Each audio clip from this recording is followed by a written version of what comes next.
polineuropatía, y después el doctor Pastor Rueda, cómo encargar el estudio de un paciente con una miopatía. Ustedes como clínicos siempre se van a encontrar con esto, sobre todo con la posibilidad de neuropatía, porque muchas enfermedades clínicas dan neuropatía periférica. Entonces va a ser un desafío que van a tener siempre en la práctica. ¿Ok? Entonces, como decía la doctora, este es el sistema nervioso periférico y lo que nos atañe ahora es esta parte, las enfermedades del nervio periférico. Y vamos a dejar para el doctor un poco las enfermedades del músculo y las enfermedades de la transmisión periférica. Y es todo un desafío porque los pacientes con neuropatía periférica se presentan siempre igual. Se me duermen los pies, tengo hormigueo, me queman los pies o las manos, tengo falta de fuerza y de equilibrio. Esos son los únicos síntomas que el paciente le va a contar a ustedes. Entonces, ¿cómo hacemos para saber cuál es la causa de eso? Si hay 100 causas de neuropatía periférica. Entonces, la charla esta es un poco para ver cómo orientarse un poco, ciertas pautas o tips para orientarse. Como decía la doctora, hay mononeuropatías, generalmente conversivas, hay mononeuropatías múltiples, que acá entra mucho el médico clínico también, porque son patologías como la vasculitis, la diabetes, que ustedes ven. Y finalmente polineuropatías simétricas y bilaterales. Entonces, básicamente tenemos tres elementos. El interrogatorio es fundamental, el examen neurológico y el electromiograma que les mostró la doctora. Con esos tres elementos tenemos que empezar. Y yo les diría que si no tenemos bien estos tres elementos, antes de pasar al resto, estamos medio perdidos. Y dentro de estos tres, tal vez el interrogatorio es fundamental también. O sea, nosotros en neurología tenemos un dicho. Si cuando terminé de interrogar al paciente, y voy a ir a examinarlo, si cuando terminé de interrogarlo no estoy más o menos orientado hacia lo que estoy buscando, voy mal. O sea que el interrogatorio sigue siendo crítico, ¿no es cierto? Pero después hay una serie de estudios complementarios, terminando por la biopsia de nervio, estudios genéticos y estudios de todo tipo, para complementar y saber cuál de esas 100 causas, cuál es la que tiene el paciente. La biopsia, antes se recurría mucho, cuando uno no sabía lo que tenía uno en un paciente, iba a la biopsia. Pero la biopsia se selecciona un nervio sensitivo del pie, el pie puede quedar dormido, puede quedar dolor, entonces se trata de evitar la biopsia, salvo en 2 o 3 circunstancias. Puede ser la vasculitis, ustedes ven en enfermedades reumáticas, esa es una indicación muchas veces de biopsia. Muy bien. Entonces, ¿cómo nos orientamos? Y acá viene el interrogatorio y el examen. Primer pregunta, ¿tiene el paciente una polineuropatía? Esa es la primera pregunta. Porque el paciente viene y dice, se me duermen los pies, tengo hormigueos. Y a veces nos hemos equivocado. Yo me equivoqué por lo menos un par de veces. Dije, es una neuropatía, el paciente terminó teniendo otra cosa, ¿no? Entonces, o tiene algo focal el paciente, alguna cosa focal. Y para diferenciarlo tenemos el examen y el electromiograma, ¿cierto? Este es uno de los pacientes con los que me equivoqué realmente, una mujer joven que se le dormían los pies y tenía falta de fuerza de los pies. Y en un momento dado empezó con dolor lumbar. El electromiograma, ven lo que les decía antes, si muestra alguna cosita, están atentos, porque también esa cosita está dentro de lo que puede tener cualquiera. Confundió, empezó con dolor lumbar y la imagen mostró esta lesión vertebral, se hizo una biopsia de eso y era un mieloma. ¿No es cierto? La paciente. O esta otra, que se le dormían los pies también, era diabético, la señora grande, bueno, no es neuropatía diabética, la señora tenía una hinchón. Por el otro médico, de la que con un idioma hizo pésimo. O sea que puede pasar. En ese sentido, la médula dorsal, es otra cosa que aprendí con estos casos, la médula dorsal es muy traicionera. Y uno, como la médula dorsal no se expresa ni en las piernas ni en los brazos, una patología dorsal a veces se pasa. Siempre estar atento. Una cosa uno no sabe bien lo que tiene, hacer el imagen de la médula dorsal. Supongamos que llegamos a la conclusión de que el paciente tiene una polineuropatía, que no es ni mononeuropatía ni es una lesión focal. La siguiente pregunta es si es agudo o subagudo crónico. Eso es más fácil porque ustedes saben, ¿no? Que un cuadro que dura menos de 15 días y es bien agudo es un Guillain-Barré. El Guillain-Barré puede confundirse con un botulismo, con una porfiria, con una hipocalemia, más rara vez con una rabia. Y el Guillain-Barré a veces nos cuesta diferenciar si es bien agudo o es subagudo, y si en ese caso si es subagudo, si es una forma crónica que se está manifestando. Pero ese es un detalle ya más infrecuente. Entonces, básicamente, la polineuropatía aguda por excelencia es el Guillain-Barré. La doctora les mostró cómo se puede estudiar el Guillain-Barré, si es axonal o es desmineralizante. Pero ¿qué pasa? Cuando el paciente llega el primer día o el segundo día, tal vez el estudio eléctrico no da nada. Entonces la clínica. Y con la clínica sola, si el paciente no tiene reflejo, y el cuadro es agudo y demás, a veces uno ya le empieza con gamma-globulina, con plasmaféresis directamente para no perder tiempo y que se recupere antes el trabajo. La tercera pregunta es, ¿la neuropatía es típica o atípica? ¿Y qué es típico? Típico es lo que nosotros siempre aprendimos en medicina. El paciente que tiene adormecimiento en manos y pies por distribución de bota y guante. Eso es lo típico de una neuropatía, ¿no es cierto?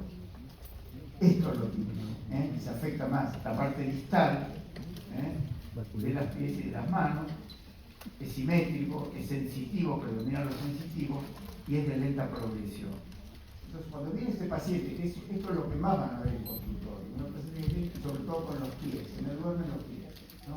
Entonces, ahí uno lo que hace es laboratorio exhaustivo para descartar si hay una enfermedad clínica detrás de todo esto, como la diabetes, insuficiencia renal, alcohol, tóxicos, por ejemplo la quimioterapia del cáncer, puede ser HIV, puede ser el comienzo de un HIV, y hay un porcentaje de enfermos bastante importante, la mayoría diría, que vienen, se me duermen los pies, sientan cartonadas las plantas de los pies y demás. Y cuando me acuesto en la cama siento raro los pies. Y la mayoría de estos casos son idiopáticos. Y es lo que se llama neuropatía de fibra fina. Son las fibras de la dermis que generan un poco por la edad y esto no tiene ninguna gravedad. Y uno puede ya cerrar el diagnóstico acá. Entonces, ese es el tipo de estudios que pedimos siempre: hemograma, tolerancia glúcida, hepatograma, B12, tiroides, estudios plasmáticos, HIV, enfermedad celíaca puede dar esto también. Y siempre, y lo puse en rojo acá, buscar una paraproteína. Como vieron en el otro caso del mieloma, muchas neuropatías que se presentan así insidiosamente terminan siendo una enfermedad hematológica, del mieloma para arriba y para abajo. O sea, siempre pedir el proteinograma electroforético y inmunoelectroforesis plasmática para descartar enfermedades. Es lo que uno no quiere equivocar. Uno no quiere equivocarse. Porque si yo me equivoco en algo no tratable, si me equivoco en un diagnóstico de ella, bueno, pero si uno se equivoca en una enfermedad que tiene un tratamiento, es un problema. Entonces, si uno, de acuerdo al proteinograma, sospecha que el paciente puede tener un mieloma, después lo estudiará clínicamente como hacen ustedes algo hematológico. Muy bien. Eso sería un rasgo típico, que es lo que más uno ve, la forma clásica. Ahora, hay algunas neuropatías que tienen algo de atípico, y eso de atípico, esos rasgos nos permiten orientarnos hacia ciertas etiologías. Por ejemplo, si el paciente tiene disfunción autonómica, ¿cierto? Entonces el paciente tiene hipotensión ortostática, o tiene constipación, o tiene, no transpira, sobre todo si tiene hipotensión ortostática. Entonces ahí uno tiene que alertarse sobre ciertas etiologías, ¿no es cierto? ¿Cómo confirma uno si tiene disfunción autonómica? Lo más simple es tomar la presión arterial. Si la presión sistólica baja más de 30 milímetros de mercurio, tiene hipotensión ortostática. Si el paciente tiene una neuropatía y es crónica, uno tiene que pensar inmediatamente en amiloidosis. Y no es tan común, pero pasa desapercibido. Van a ver que los pacientes con neuropatía por amiloidosis en general pasan años a que se van al gastroenterólogo por constipación, van al cardiólogo porque tiene la presión baja y no se diagnostica. Para saber si tiene disfunción autonómica, si no nos alcanza con tomar la presión así, el TIL test ayuda. Porque en el TIL test, yo digo al paciente que se pare, el paciente se para activamente. Entonces, al pararse activamente, contrae los gemelos, los cuádriceps y demás, y eso produce venoconstricción, y tal vez uno no detecta tanto el hipotensión ortostática. Cuando uno al paciente lo para así, es totalmente pasivo, y toda la sangre se va a los miembros inferiores, y salvo que el paciente tenga íntegro el sistema autonómico, aparece hipotensión ortostática. Para eso sirve el TIL test. Y en un minuto se ve, porque si el paciente tiene una neuropatía con disautonomía, en un minuto ya la presión se sube al piso, ¿no? O se puede, en el laboratorio de electromiografía mismo, o con un electrocardiógrafo, ver la variación de la frecuencia cardíaca con la respiración. En condiciones normales, cuando inspiramos hay taquicardia, cuando expiramos hay bradicardia, y eso se puede, con algún programa, se puede medir. Y cuando respiramos profundo, esto es mucho mayor. Si el paciente tiene una disfunción autonómica por neuropatía, pierde la arritmia sinusal respiratoria que está mediada por el nervio vago y tenemos una respuesta plana. Pero eso también lo pueden hacer también tomando el pulso. Respirando profundo, ustedes notan que hay una variación, no hay disfunción autonómica. Entonces, Guillain-Barré sería la típica, y de las crónicas, la amiloidosis y la diabetes son las que más producen disfunción autonómica. Y acá tenemos un depósito amiloide de este paciente que le hicimos biopsia porque no sabíamos lo que tenía. Ahora es raro que nos llegue a la biopsia, porque uno sabiendo que la amiloidosis da ciertas cosas. Hace poco un sacerdote que tenía hace años con un problema crónico de constipación y diarrea, y las diarreas eran explosivas, sin dolor. Después me puse a leer en la amiloidosis, la neuropatía amiloide, típico de la diarrea así explosiva sin dolor, la constipación crónica. Y el paciente finalmente terminó teniendo una amiloidosis. Y la amiloidosis, ustedes saben que si es hereditaria hay tratamientos ahora, ¿no? Así que también es importante detectarlo. Muy bien. ¿Qué otro rasgo atípico? Que sea atáxica. O sea, que el paciente tenga neuropatía, o sea, no tiene reflejos, se duermen un poco los pies y viene caminando con aumento de la base de sustentación, cierra los ojos y se cae. Entonces, tiene signo de Romberg. Entonces, ¿qué causas hay? Una es la enfermedad de Sjögren, otra son las neuropatías paraneoplásicas y a veces es idiopática. Pero entonces, ante esta situación, pensar básicamente, cuando hay ataxia, Sjögren y sobre todo paraneoplásica, y buscar un cáncer en el paciente. Otro rasgo atípico es cuando es asimétrica y dolorosa. ¿Qué sería? Como decía la doctora, un paciente con mononeuropatía múltiple. Se le afecta el cubital en un brazo y el séptimo piel externo en la otra pierna. Eso sería una mononeuropatía múltiple. ¿Y qué causas hay de esto? Acá, por ejemplo, el cubital y el séptimo piel externo. La causa más común es la vasculitis, en cuyo caso hay mucho dolor. El síndrome de Churg-Strauss, que seguramente se conoce, el síndrome de Churg-Strauss es típico de esto. Es un paciente que, aparte de tener eosinofilia, no asma y demás, el paciente hace por ejemplo una parálisis del séptimo piel externo y alguna otra cosa. Y es sumamente doloroso porque hay isquemia del nervio. Entonces ahí sí necesitamos un diagnóstico precoz, porque la vasculitis cuanto antes se trata, menos daño va a haber del nervio también, ¿cierto?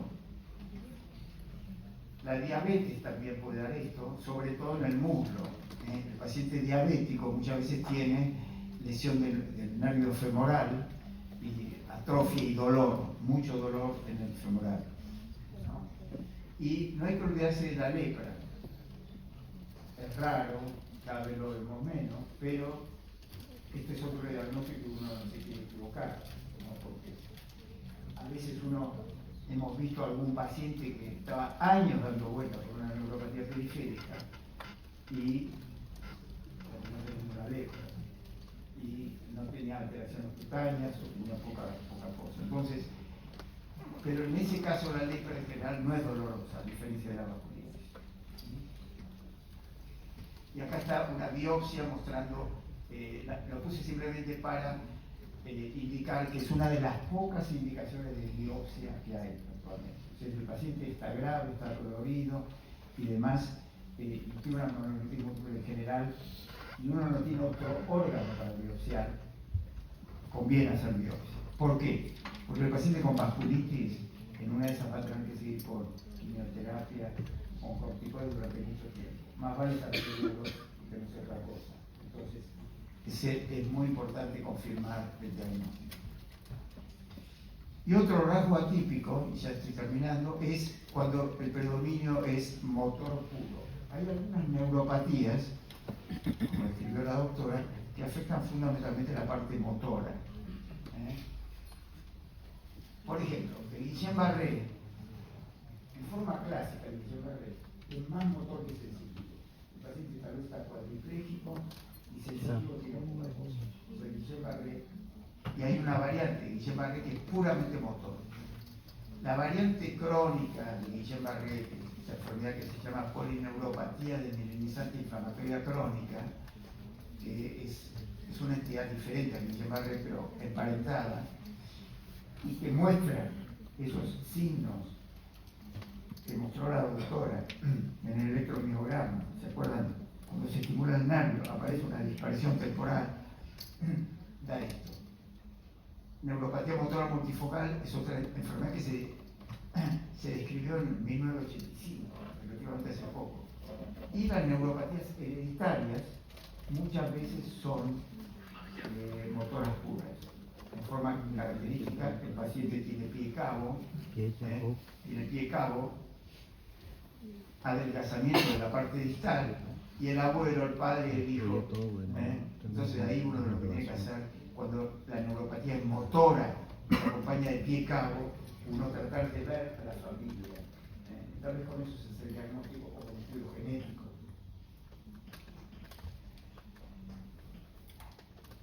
Y para terminar,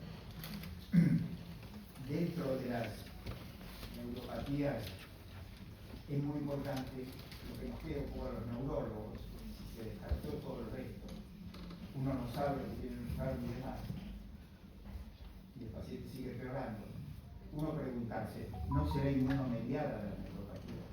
Porque si es inmunomediada uno puede tratarla también. Hay muchas neuropatías que uno no va a poder hacer nada, sobre todo cuando son axonales, de acuerdo al electromiograma. Pero las inmunomediadas, como el ataque inmunológico a la vaina de mielina en general, o al nodo de Ranvier, en general tienen tratamiento.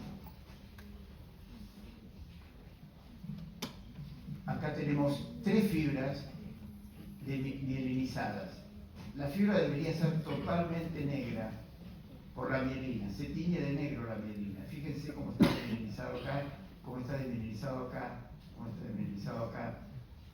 Entonces, como mostró la doctora recién, vieron que cuando ella estimulaba el nervio y había un potencial que estaba totalmente fragmentado, eso pasa, como explicó ella, porque los nervios conducen diferente. Por ejemplo, esta fibra que está muy desmielinizada conduce muy, muy lento. Esta conduce un poco mejor y esta conduce mejor. Entonces eso hace como una carrera. En la medida que uno estimula, entonces el impulso eléctrico se retrasa más en la fibra que está más afectada. Y eso hace que se disgregue la respuesta. Entonces eso uno, como explicó ella, detecta que puede haber una neuropatía inmunomediada. Por ejemplo, en condiciones normales, como explicó ella, yo estimulo, por ejemplo, este nervio en la muñeca y luego en el codo. Fíjense, la respuesta es muy parecida y demás. En una neuropatía autoinmune, el Guillain-Barré, por ejemplo, cuando estimulo la muñeca tengo esto.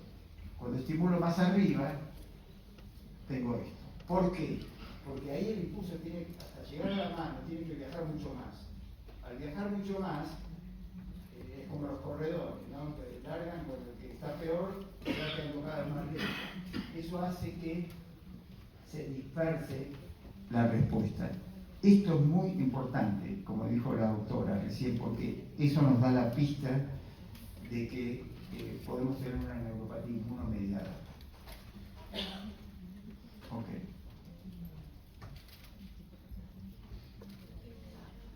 Bueno, esta es una de las neuropatías, esta es otra que se confunde con la ELA. Y bueno, por eso ya es una patología muy rara, pero hay que estar atento. Por ejemplo, ahora tenemos un paciente que lo tenemos con inmunoglobulina por una neuropatía motora multifocal y estuvo 7 años dando vuelta. 7 años dando vuelta y se ligó 3 cirugías porque se presentó como una paresia del brazo y tenía cirugía del nervio radial, del nervio cubital y del nervio mediano, porque tenía debilidad de la mano. ¿No? A estos pacientes, por ejemplo es, fíjense, acá estimulando la muñeca y acá estimulando, acá esta otra estimulando el codo. ¿Ven que está bloqueado y disperso? Se le da gamma globulina al paciente y recupera. Porque la gamma globulina desplaza el anticuerpo y el nervio conduce. Y este paciente ahora lleva 12 años con gamma globulina subcutánea. ¿Está saliendo claro, ¿no? Bueno, o sea que quedarse un poco con esta diapositiva de las neuropatías desmielinizantes inmunomediadas crónicas, tratar de detectarlo. Bueno, básicamente eso. Entonces, volviendo al principio, es fundamental tener como un esquema, porque si no entra el paciente y uno no sabe qué hacer, ¿no? No sabe para dónde disparar. Creo que, como explicó la doctora, el electromiograma, si es desmielinizante, si hay bloqueo, si hay desmielinización, ya orienta hacia algo. Más el examen, el interrogatorio. Si el que cago el paciente, ya se orientan hacia el rectario. Si es muy agudo, piensan en buscarlo automáticamente. Si hay dolor, piensan en vasculitis. Entonces, tener ese esquema, eso que ayuda mucho para la práctica diaria.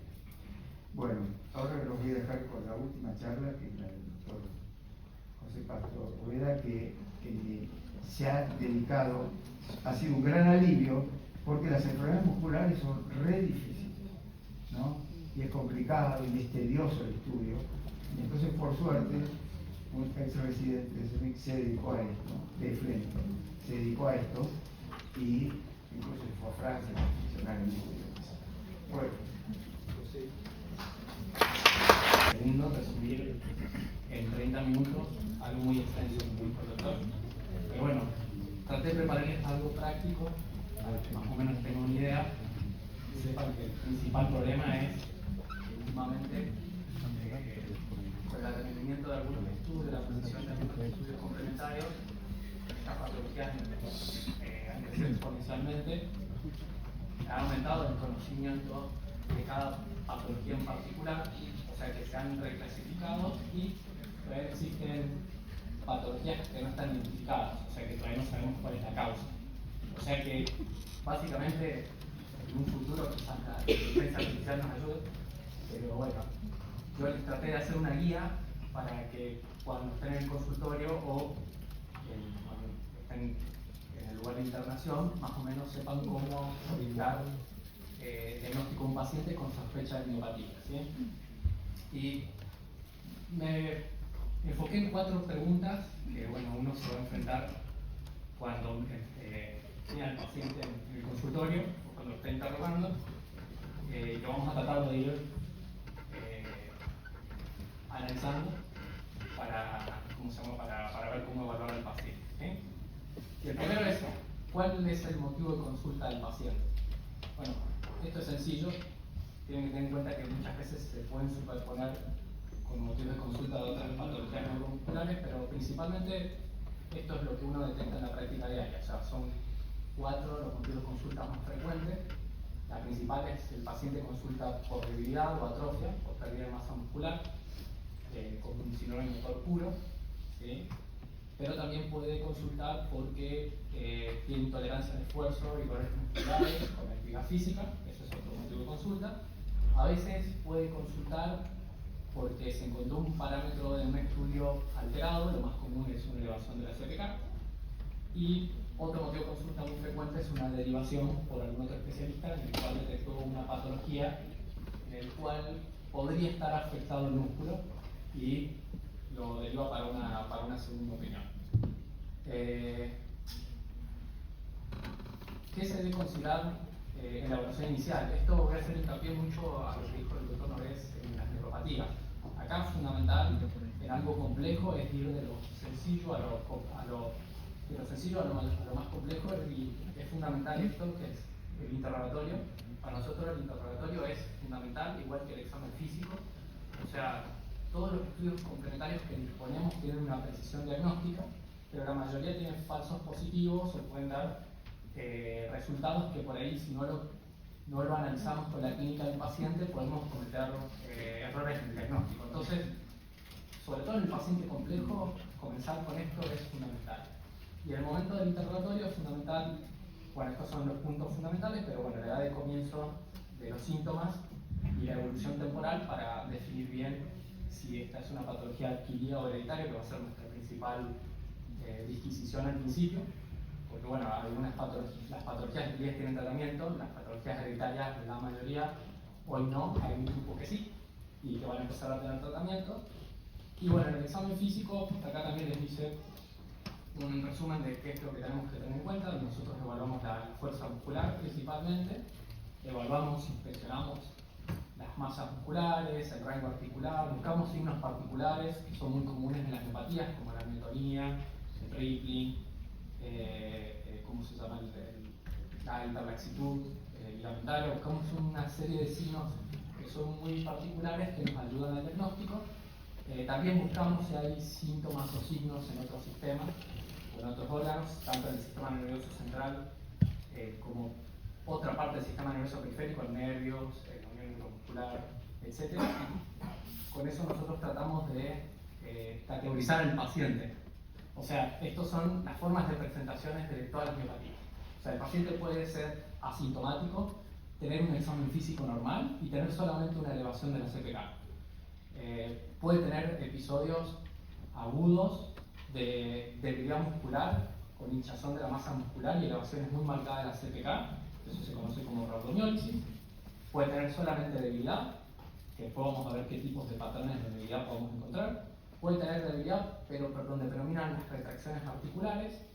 Puede tener hipermotilidad articular, hiperlaxitud con debilidad muscular. Puede tener miotonía, o sea, puede tener este fenómeno miotónico, que se describe como una relajación alterada, luego una contracción tónica del músculo, que eso puede manifestarse en diferentes partes del cuerpo, puede ser en el puño, en los ojos, en los miembros inferiores, o puede tener episodios de parálisis periódica. O sea, estos se pueden manifestar en forma aislada, pero también se pueden superponer. Y ahí es un poco un reto hacer el diagnóstico, pero bueno, es importante ver si hay superposición porque el fenotipo, o sea, la forma de presentación clínica nos ayuda a la orientación diagnóstica. Incluso también si hay afección, por ejemplo, si hay una neuropatía asociada, si hay una enfermedad de neuromuscular asociada, si hay una enfermedad de motoneuronal asociada, si hay un deterioro cognitivo, si hay diabetes, si hay otra manifestación sistémica, también nos ayuda al diagnóstico. O sea, si hay manifestación respiratoria, cardiológica, etc. Y nosotros tratamos de, cuando vemos una debilidad o cuando revisamos al paciente la fuerza, tratamos de categorizar dónde está la afección, o sea, cuál es el patrón de la debilidad.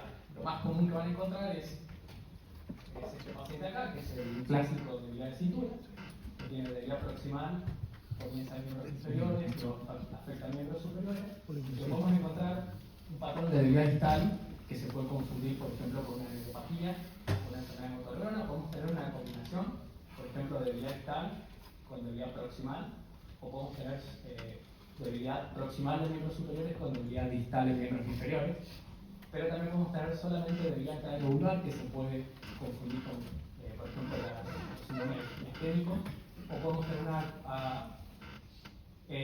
una combinación de debilidad craniovulvar con debilidad distal y debilidad axial. O sea que también podemos tener debilidad de los músculos extensores del cuello, debilidad abdominal, etc. Nosotros lo que tenemos que hacer en el examen físico es tratar de categorizar esto, ¿sí? Esto es muy importante, es un paso fundamental para definir el diagnóstico etiológico, ¿sí? Y otra cosa importante en el inicio, cuando evaluamos iniciar el paciente, esto también es importante. Si bien uno pensaría que es muy frecuente las enfermedades adquiridas, no generalmente no es lo que uno más encuentra en el consultorio. Realmente las enfermedades sistémicas que producen impacto en el músculo, muchas veces las clásicas son tratadas en forma temprana y no dan manifestación, y las miopatías inflamatorias son las que más uno puede encontrar, pero bueno, la mayoría encuentra enfermedades que son de origen hereditario genético. Y estos más o menos son los datos que podemos obtener al interrogatorio del examen físico que nos hacen pensar en una enfermedad hereditaria genética, ¿sí? Entonces, más o menos teniendo eso en la cabeza, tenemos que ver qué estudios complementarios disponemos para estudiar a un paciente. Nuevamente, les digo, todo estudio complementario que vamos a hacer lo vamos a interpretar en contexto de la clínica del paciente, porque vamos a tener alteraciones que no coinciden con la clínica, y como dijo el doctor en su exposición, ahí tendríamos que dudar un poco del resultado, o tendríamos que reevaluar al paciente, ¿sí? Entonces, esto es un resumen. Disponemos de analítica de laboratorio, de electromiograma, una herramienta nueva, la resonancia muscular, la biopsia de músculo y estudios genéticos en situaciones particulares, ¿sí? Dentro de la analítica de laboratorio, bueno, nosotros disponemos de una rutina general. Hay un montón de enfermedades sistémicas que pueden tener impacto en el músculo, por ejemplo el hipotiroidismo, el hipertiroidismo, algunas infecciones, el HIV, por ejemplo, algunos tóxicos, por ejemplo las estatinas, o algunos tratamientos que se utilizan en forma crónica que pueden producir un impacto inflamatorio, como por ejemplo los inhibidores de checkpoint. Pero también podemos utilizar algunos parámetros que utilizamos como biomarcadores de daño muscular. La más clásica que utilizamos nosotros es la CPK total, que bueno, en el contexto clínico nos habla un poco de qué impacto tiene esa enfermedad muscular sobre el músculo, ¿sí? También tenemos algunos estudios específicos que van dirigidos, de analítica de laboratorio, que van dirigidos a buscar ciertas etiologías en particular, ¿no? Yo les voy a hablar algunas particularidades de algunas cosas de la analítica de laboratorio que hay que tener en cuenta. La primera, que es la que siempre se nos plantea, es cuál es el valor normal de CPK. O sea, nosotros siempre cuando recibimos una analítica de laboratorio vemos un resultado y al lado el valor que nos proporciona el laboratorio de cuál es el valor normal. Pero tengan en cuenta que el valor de CPK varía mucho en el contexto de la contextura del paciente, del género del paciente y de la etnia, ¿sí? Este estudio estudió un grupo de pacientes normales, evaluaron el valor de CPK y fíjense cómo varía en contexto del origen y del género, cómo evalúan los valores normales de CPK, ¿sí? Entonces, En este contexto, ¿cuándo consideramos que una CPK es anormal? Una CPK es anormal, o sea, si tienen en cuenta el concepto de sensibilidad y especificidad, nosotros si tomamos una CPK muy baja como valor, vamos a tener una alta sensibilidad y una baja especificidad, porque vamos a estar quizás dentro de una población normal que no tiene enfermedad. Y si tomamos un valor muy alto, vamos a tener una alta especificidad, pero se nos van a ir, o sea, vamos a desperdiciar un grupo de pacientes que por ahí tienen patología y como se llama tienen una CPK más baja, ¿sí? Entonces, este es un consenso en el cual se determinó que el valor, se determinó un valor corte que es por este valor 1.5 por arriba se consideraría un valor anormal. Pero bueno, esto es un criterio porque en la clínica no vemos que tanto no es así porque por ejemplo, hay un grupo de miopatías que cursan con CPK normal, así que les rompo este concepto que les acabo de decir. Hay miopatías que cursan con CPK normal, ¿sí? Así que podemos tener una CPK normal y eso no nos descarta una miopatía. Bien, entonces también podemos tener una CPK alterada y tampoco nos descarta una miopatía. Cuando tenemos siempre una CPK anormal, lo primero que tenemos que hacer es ver si realmente esa CPK está elevada. Y lo que tendríamos que hacer es evaluar las diferentes isoformas de la CPK, ¿sí? Hay un grupo de pacientes que la CPK forma complejos con otras moléculas como la inmunoglobulina o con otros tipos de CPK y forman una molécula que se llama macro-CK, que en ese caso da un valor de una CPK total anormal, pero cuando hacemos una electroforesis vemos que esta molécula está dando una falsa elevación de la CPK. Entonces también tengamos en cuenta eso, que por ahí la elevación es un falso positivo. ¿Bien? Entonces lo que se aconseja cuando una CPK está normalmente elevada es ver qué isoforma está afectada y si está presente esta macro CK sin una electroforesis. ¿Sí? Y después esto es lo que decía, a ver, podemos tener pacientes con CPK normal que tienen miopatía. Y obviamente tenemos pacientes con CPK alta o sumamente alta que tienen miopatía. Nosotros por ahí nos podemos quedar con el valor de CPK para categorizar la miopatía. Obviamente en el que también nos ayuda la clínica. Pero por ejemplo, para que tengan una idea, los pacientes que cursan con CPK más de 1000 generalmente son los pacientes que tienen más necrosis muscular. Tienen mayor necrosis muscular, entonces la CPK se eleva a la sangre y aumenta a nivel de suero. Generalmente son un grupo de miopatías que se denominan distrofias musculares. La más clásica es la distrofiopatía, la enfermedad de Duchenne y la enfermedad de Becker. Y dentro de las enfermedades inflamatorias, la miositis necrotizante inmunomediada y algunos tipos de dermatomiositis que cursan con mucha necrosis muscular. Por otra parte, bueno, tenemos otros parámetros. Podemos determinar una serie de anticuerpos si sospechamos una miopatía inflamatoria. Esto se escribió últimamente y ahora está disponible en la Argentina. Dependiendo si sospechamos una miopatía inflamatoria, últimamente la biopsia muscular está tomando un segundo plano en el diagnóstico de las enfermedades musculares. En el caso de la miopatía inflamatoria sigue siendo el gol estándar para el diagnóstico, pero cuando tenemos disponible esto y sospechamos uno de estos fenotipos y tenemos asociado un anticuerpo, podemos hacer el diagnóstico sin hacer una biopsia muscular. Tengamos en cuenta que la biopsia muscular no se hace en todos lados. Para el análisis, eso lo vamos a hablar más adelante, necesitamos a alguien que tenga experiencia en verla y que se analice correctamente, porque si no el resultado no va a ser preciso, ¿sí? Entonces esto puede ser una herramienta en la cual nosotros, si coincide con alguna de estas clínicas y tenemos un anticuerpo, podemos hacer un diagnóstico de una enfermedad inflamatoria.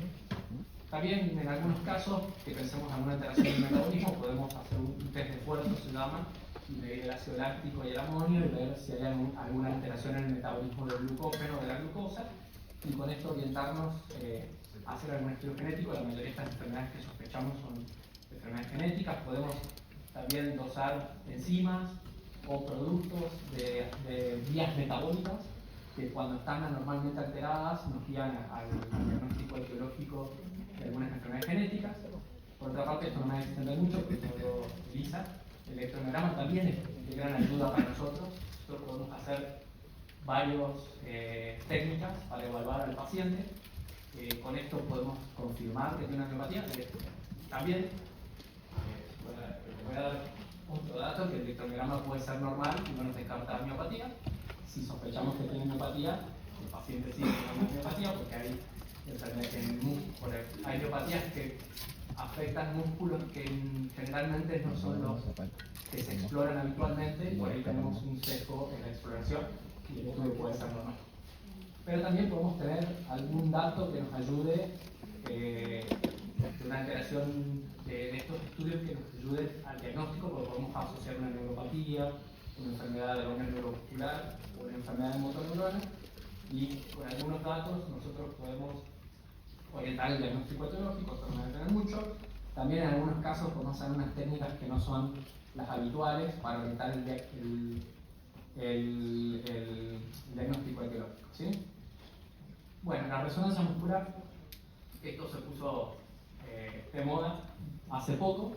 Lo que se hace en realidad es un escaneo corporal total, se llama, un escaneo corporal total, y generalmente las dos secuencias que se hacen es una secuencia en T1 y una secuencia que es una variación del T2, que es un STIR. ¿Sí? En la secuencia T1 nosotros lo que vamos a ver generalmente es daño crónico, y en la secuencia STIR generalmente, o sea, para simplificarlo, podemos ver un daño agudo activo, vamos a decirlo así, ¿no? Esto nos puede ayudar a orientar el diagnóstico. Hay ciertos patrones, dependiendo del músculo que se afecta y de cómo se afecta, nos ayuda un poco al diagnóstico etiológico. También nos puede ayudar a la decisión de si tenemos que tomar una biopsia muscular que el músculo biopsiar. También hay algunas técnicas de espectroscopía, sobre todo nosotros hacemos espectroscopía en fósforo, que nos ayuda un poco al diagnóstico etiológico en las enfermedades metabólicas, pero no lo usamos de rutina, es una técnica que se usa en investigación y también tiene que hacerse en un lugar, digamos, en el cual sepa leerse y técnicamente se haga correctamente. Pero bueno, mira, fíjense, acá hay diferentes cortes del muslo, ¿sí? Estas son secuencias ponderadas en T1, esta es una secuencia ponderada en STIR. Fíjense, en las secuencias en T1 vemos al músculo de un tono gris y a la grasa la vemos de un tono claro. Este es un paciente que tiene hipertrofia muscular. Estos son dos T1 en dos pacientes que tienen atrofia muscular y tienen una hiperdensidad de algunos de los músculos, por ejemplo el cuádriceps y acá los isquiotibiales. Y esto se denomina reemplazo graso, ¿sí? Esto es un daño muscular crónico, ¿bien? En el cuádriceps. Y también en la secuencia STIR, fíjense, lo normal es que la grasa se vea oscura y el músculo se ve con una intensidad intermedia. Y cuando hay edema muscular se ve una hiperintensidad, ¿sí? Esto nos habla un poco de ¿cómo se llama?, el daño muscular activo, entre comillas. También es una técnica de STIR, es una técnica sumamente sensible. O sea, si uno sale a correr, que no está habituado a correr y corre 5 kilómetros, se hace una resonancia y el STIR va a ser positivo. Así que es una técnica sumamente sensible y poco específica. No es específica. Nos guía el diagnóstico. Hay algunos signos, hay muchas descripciones de signos, sobre todo en las secuencias T1, pero con el tiempo y el estudio de varios pacientes se ha demostrado que esos signos aparecen en otros pacientes diferentes. Así que nos ayuda un poco a la etiología, nos ayuda con el diagnóstico, pero bueno, no lo tomen como una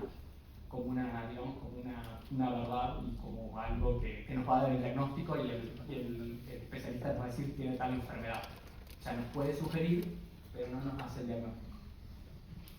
Y bueno, otra técnica es la biopsia músculo. Hoy en día la biopsia músculo se está dejando de lado, no es una técnica que se hace rutina. Antes era el gol estándar para hacer el diagnóstico, solamente lo utilizamos en algunos casos. Se utiliza principalmente cuando uno sospecha una miopatía inflamatoria. y en algunos casos en el cual tengo una miopatía hereditaria y no llegué al diagnóstico con técnicas no invasivas. Si en ese caso tengo que hacer una biopsia muscular. Bueno, acá algunos datos que cuando se realiza una biopsia, que debo decir, sospecho una patología muscular, persisten las dudas diagnósticas y no se ha identificado la causa mediante métodos invasivos o mediante métodos no invasivos. ¿Qué músculo biopsiar? Que es otra pregunta que se nos puede presentar. El músculo para biopsiar es un músculo que esté débil pero no esté demasiado dañado, ¿sí? Nosotros podemos guiar por la clínica un músculo que no esté atrófico y que tenga una debilidad entre 5 y 3. O sea, que en la escala de Kendall que tenga entre 5 y 3. ¿Qué otro dato nos puede brindar información? Que tenga denervación en el electromiograma, o sea, cuando lo exploramos con aguja, y en la resonancia muscular un músculo que tenga estío positivo y que no tenga tanto reemplazo graso, o sea, que no tenga en el T1 tanta hiperintensidad en el músculo. ¿Bien? Ese músculo lo podemos biopsiar.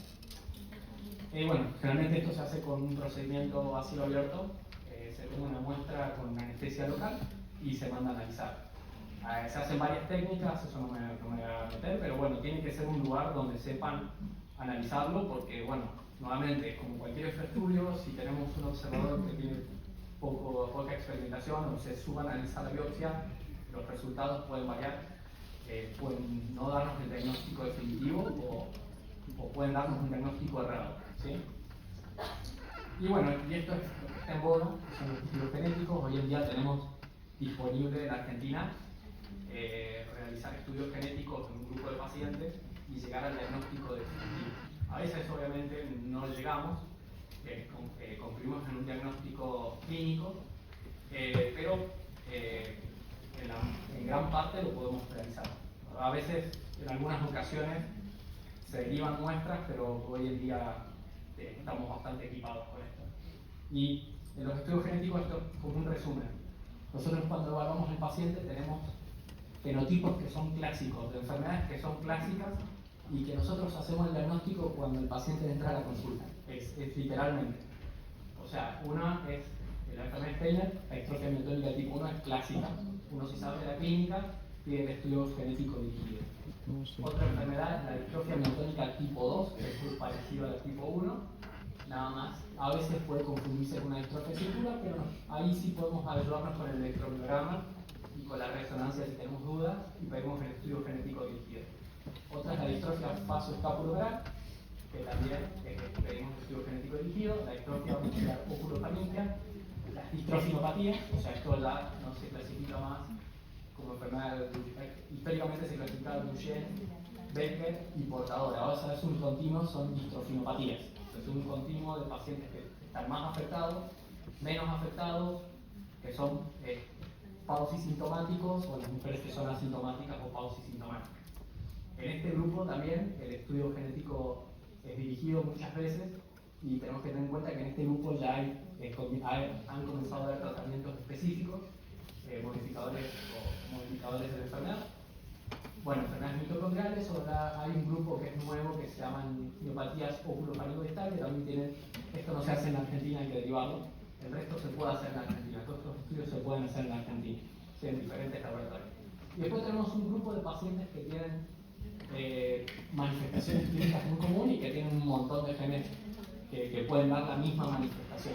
La clásica es la distrofia muscular de cintura, que se parece mucho a la enfermedad de Duchenne, pero la mayoría son recesivas y que generalmente comienzan entre la adolescencia y la adultez. En esos casos en donde tenemos una presentación clínica para varios estudios genéticos, tenemos que hacer un panel genético o tenemos que hacer una secuenciación exómica o una secuenciación genómica. Hoy estos estudios los podemos hacer en Argentina. Bueno, muchas veces puede pasar esto, ¿sí? Que llegamos al diagnóstico molecular, o tenemos un estudio inconcluso o negativo, ¿sí?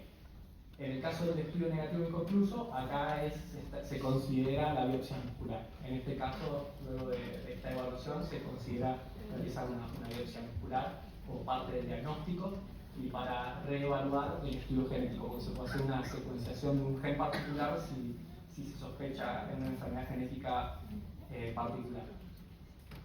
Y para terminar, esto va a ser rápido, voy a hacer como un resumen de los fenotipos más clásicos que uno puede encontrar y qué vamos a hacer. ¿Sí? Yo voy a presentar los dos más clásicos que ustedes se pueden encontrar en la consulta, porque podemos estar acá media hora más. No quede. Bueno, esta es una forma de presentación clásica, que es, esto seguro como clínicos lo ven ya a diario, ¿no? Es un paciente que tiene una CPK elevada, ¿sí? Y que consulta porque tiene una CPK elevada. Obviamente, lo primero que tenemos que hacer es evaluación inicial, analítica de laboratorio general, y obviamente, antes de decir que tiene una miopatía, hay un montón de cosas que tenemos que descartar. Entonces, la CPK, que si bien está dentro del músculo, está dentro de otros órganos y tiene varias isoformas que están dentro de otros órganos. Entonces, hay que descartar que no tenga otra cosa, ¿sí? Obviamente, excluir que no sea una variación por la edad, el sexo, la raza e incluso el embarazo a veces puede elevar la CPK. Luego, la actividad física, lo que les dije yo, ¿se acuerdan que si salimos a correr una maratón y no estamos habituados, podemos elevar la CPK por una cuestión fisiológica? O sea, el ejercicio extenuante y sobre todo el ejercicio excéntrico destruye las fibras musculares y luego se regeneran y eso puede elevar la CPK. Entonces, si la CPK está muy elevada, lo que se recomienda es 7 días de reposo y luego repetir un valor en reposo, ¿sí? Luego, obviamente, descartar causas sistémicas, tóxicos, trauma. Las inyecciones intramusculares son las causas más frecuentes de elevación de CPK, ¿sí? Endocrina, hipotiroidismo, es una causa común. Y obviamente, habiendo descartado todo eso, ver si no tiene esto que se llama macrocecal. Una vez que hayamos concluido todo, incluso si no tiene una enfermedad cardiovascular, que también puede elevar la CPK, y el paciente está asintomático y tiene valores que se consideran valor, digamos, significativamente elevados. Si no los tiene, los seguimos, ¿sí? Y si los tiene, el primer estudio que tenemos que hacer es un electromiograma. El electromiograma, ¿qué nos ayuda? Si tiene una neuropatía, muchas veces las neuropatías que cursan con denervación, o si tiene una enfermedad motoneurona, que podemos evaluar el componente de la motoneurona inferior, a veces puede elevar la CPK en un rango que siempre es menos de 1000, entre 600, 700, eso está escrito. Pero si el electromiograma es normal o tiene algún dato que nos haga pensar en una miopatía, por la misma, bueno, por la evaluación, ahí tenemos que evaluar. Estamos de un paciente que pensamos en algo hereditario o adquirido, con lo que habíamos dicho en la evaluación inicial. Si pensamos en algo adquirido, esto depende de los valores de CPK. Miopatías inflamatorias que cursan sin debilidad hay. Si recuerdan, hay un grupo de dermatomiositis que cursan con poca debilidad muscular o a veces solamente con elevación de la CPK, pero realmente la elevación de la CPK es significativa, está cerca de los valores de 1000. Pero tienen manifestaciones sistémicas, eso es lo importante, evaluar el rash, si tiene rash cutáneo, ¿no? Hay otras enfermedades que pueden cursar con elevación de la CPK y sin debilidad, y bueno, si estamos en el inicio de una miositis necrotizante inmunomediada, también podemos tener valores más de 1000 y ¿cómo se llama? Y tener sin debilidad, cuando lo agarramos en la etapa muy aguda. En esos casos, generalmente las miopatías inflamatorias, que son las que principalmente vamos a estudiar en este caso, el rango de la CPK es más de 1000, y ahí podemos estudiar con más, o podemos hacer un panel de anticuerpos, o podemos hacer una resonancia muscular, y en el caso de que no llegamos al diagnóstico, podemos llegar a hacer una biopsia muscular si la sospecha diagnóstica sigue siendo una miopatía inflamatoria, ¿sí? En el caso de las causas hereditarias, yo le dije que hay un grupo de miopatías que pueden cursar con elevación de la CPK, pero que a veces pueden tener algo al examen físico que uno pasa por alto, por ejemplo, hipertrofia de pantorrilla, macroglosia, retracciones, ¿cómo se llama? Algunas deformidades esqueléticas, por ejemplo, escoliosis, y en ese caso, generalmente uno trata de descartar enfermedades comunes o que pueden ser tratables. Hay una enfermedad que es la enfermedad de Pompe de inicio del adulto que puede cursar solamente con elevación de la CPK. En este caso se puede hacer un dosaje de una enzima que se llama alfa-glucosidasa ácida y que generalmente, bueno, si está alterado, si está reducido, puede guiar al estudio genético, hacer un estudio genético dirigido, o si no, en este caso nos podemos guiar un poco con la resonancia muscular. Y si pensamos algo que varía, que la CPK fluctúa entre el reposo y la actividad física, y pensamos en una miopatía metabólica, hacer algún estudio que evalúe el metabolismo de la glucosa o de los líquidos y guiar el estudio génico. Pero bueno, acuérdense, para llegar a eso, tiene que pasar por lo más frecuente, lo más común, y haber descartado todo, porque esto es raro, ¿sí? Esto es más frecuente.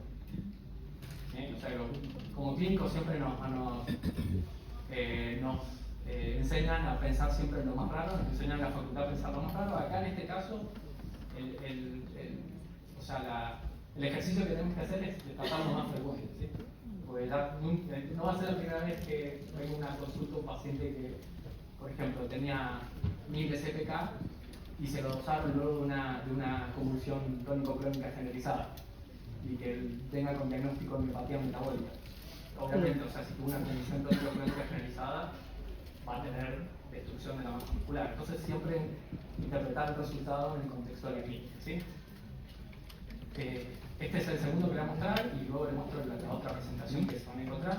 La segunda que van a encontrar es la rhabdomiólisis, que ya le dije qué consiste la rhabdomiólisis. Es una destrucción masiva del músculo, una elevación exagerada de la CPK y que va a tener clínica. O sea, la rhabdomiólisis, para definirla, tiene que tener clínica, tiene que tener debilidad muscular, tiene que tener edema de la masa muscular, tiene que tener dolor muscular y a veces sucede que tienen pigmenturia, o sea, se elimina algunos productos que están dentro del músculo en la orina y la correa, ¿sí? Obviamente, cuando estamos en una situación aguda, lo que tenemos que hacer es una situación de urgencia para la guardia, descartamos complicaciones que pueden poner en riesgo la vida. ¿Qué puede poner en riesgo la vida acá? Que genera una insuficiencia renal aguda o que porque tengo una hipercalemia, una hipocalcemia, tengo una arritmia y se muera. Así que esta situación aguda, a la guardia, controlar las complicaciones. En esta situación no hay que hacer ningún estudio, o sea, olvídense de la biopsia muscular, olvídense de nada, porque todo lo que hagan va a dar alterado. Entonces tenemos que analizar la clínica. O sea, lo primero que tenemos que hacer es evaluación inicial y analítica de laboratorio. Evaluación inicial, lo primero, si el paciente tiene el primer episodio de rhabdomiólisis, la causa más frecuente es una adquirida. Entonces tenemos que detectar qué le está pasando. Lo más común, por ejemplo, depende de la guardia en la que esté y su población. Pero, por ejemplo, los tóxicos, el alcohol, la intoxicación alcohólica aguda es una causa común. También, bueno, la mayoría que tiene una intoxicación alcohólica y al otro día tiene dolor muscular, generalmente no le dosan la CPK, pero lo más probable es que tenga un episodio de rhabdomiólisis. El consumo de estimulantes, por ejemplo, cocaína, cualquier estimulante, y sobre todo los estimulantes que utilizan los jóvenes en las fiestas electrónicas y que se hidratan poco, pueden producir rhabdomiólisis. Algunos medicamentos, ¿sí? Lo más común, lo clásico es la estatina. Hay otros medicamentos. Algunos cuadros de infección pueden ser también producidos, por ejemplo, el ejercicio físico extremo. Eso tengan en cuenta, un paciente que no está habituado a la actividad física y que hace un ejercicio en condiciones ambientales que no son las adecuadas, puede ser un episodio de rhabdomiólisis sin tener una enfermedad muscular. Bueno, obviamente un estatus epiléptico. Esto lo podemos descartar con el examen físico y una analítica de laboratorio, o sea, lo estabilizamos al paciente y luego lo observamos, ¿sí? Lo observamos. Si el paciente en el interrogatorio tiene más de un episodio, o sea, ya había hecho otro episodio de rhabdomiólisis, tiene historia familiar de dolor muscular en la familia con actividad física o de intolerancia a los anestésicos, tiene intolerancia al esfuerzo históricamente, pero nunca había hecho un episodio de rhabdomiólisis, o tiene alguna alteración en el examen físico, puede tener hipertrofia de pantorrillas, puede tener hipertrofia muscular exagerada para la actividad física que hace el paciente, porque hay unas enfermedades musculares que pueden hipertrofiar el músculo. Ahí sí consideramos estudiar una causa dental, ¿sí? Esto ya es más de especialista, pero sepan, para que tengan una idea, todos los estudios que debemos hacer en una situación aguda los tenemos que diferir, por lo menos 6 semanas. ¿Sí? Resonancia, si queremos hacer un electromiograma y si queremos hacer una biopsia muscular. Porque la propia rhabdomiólisis, la propia destrucción del músculo puede dar falsos positivos en esos estudios y no nos orienta. El artículo rhabdomiólisis. Entonces, si pensamos En este grupo de enfermedades diferimos 6 semanas por lo menos en estudio hasta que el paciente se estabilice. Y el último que voy a hablar es la clásica debilidad de cintura, ¿sí? La primera disquisición que tenemos que hacer es si el paciente tiene algo adquirido o si tiene algo hereditario. Esto lo podemos hacer con el interrogatorio. Dentro de los adquiridos, solo con una evaluación inicial, una analítica de laboratorio y un electromiograma, podemos hacer el diagnóstico clínico de algunas de estas entidades.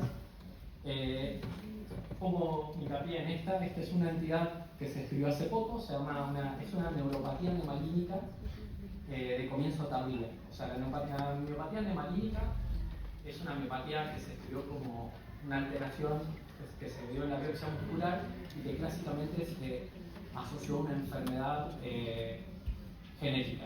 Pero se ha descubierto que un grupo de pacientes o con HIV o con gamapatía de origen incierto pueden tener esta entidad.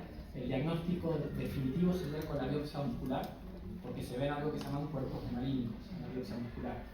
Y se tiene que detectar esas dos entidades, porque tratando el HIV y viendo si es necesario, si es necesario tratar la gamapatía, si está activo o no, esta entidad mejora.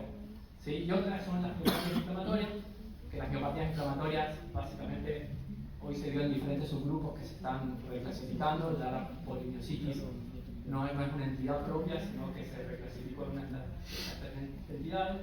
Puede ser una dermatomiositis, puede ser un síndrome de superposición, puede ser una miositis necrotizante inmunomediada o puede ser una miositis por cuerpos de inclusión que tiene un fenotipo clásico que también se puede detectar a edad tardía y principalmente tiene debilidad digital en las manos. ¿Sí?